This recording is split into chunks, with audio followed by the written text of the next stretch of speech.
Apostol San Pablo sa mga taga-Roma.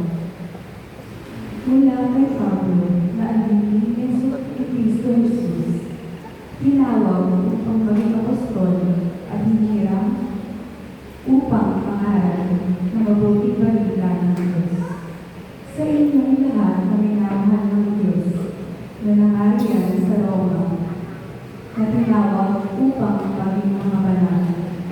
Sumayin niyo nawa ang pagpapala at kapayapaan mula sa Diyos na ating Ama at Panginoong Jesucristo. Ang mabuting balita ito ay pinangako niya noon pang una sa pamamagitan ng mga propeta at nasasaad sa mga banal na kasulatan ay tungkol sa kanyang anak, ang ating Panginoong Jesucristo, sa kanyang pagiging tao. Siya'y ipinanganak mula sa linig ni David at sa likas na kabanalan ng kanyang espiritu.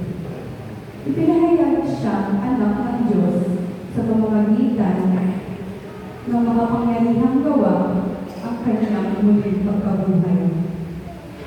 Sa pamamagitan niya, tinanggap ng